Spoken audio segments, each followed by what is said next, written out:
ওমরা করতে গিয়ে আমার শরীরের লোম সত্যি দাঁড়িয়ে গিয়েছিল। মডেলিং দিয়ে ক্যারিয়ার শুরু, এরপর কাজ করেছেন টেলিভিশন নাটকে। বহুমাত্রিক অভিনয়ের দক্ষতা রয়েছে তার। কখনো শহরের মডার্ন মেয়ে, তো কখনো গ্রামের সহজ সরল প্রাণচঞ্চল নারী। বলছি ছোট পর্দার জনপ্রিয় অভিনেত্রী অহনা রহমানের কথা। ছোট পর্দার পাশাপাশি অহনা কাজ করেছেন ঢাকাই সিনেমার নাম্বার ওয়ান খ্যাত নায়ক শাকিব খানের বিপরীতেও। শুধু তাই নয়, সমান তালে কাজ করেছেন ওটিটি মাধ্যমেও। বলা চলে সর্বক্ষেত্রেই কাজ করে অভিনয়ের জাদুতে দর্শক মহলে তুমুল জনপ্রিয়তা অর্জন করেছেন।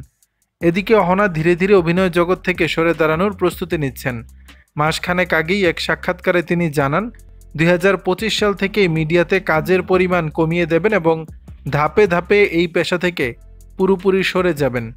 এমন ঘোষণার পরপরই ওমরা পালনে সৌদি আরব যান অহনা। সেখান থেকে ফিরে একরকম আমূল পরিবর্তন দেখা যায় তার জীবনযাপনে।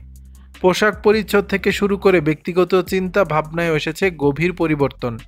আর নিয়মিত বোরকা ও হিজাব পরছেন তিনি, আর তাতেই স্বাচ্ছন্দ্য বোধ করছেন বলে জানিয়েছেন তিনি।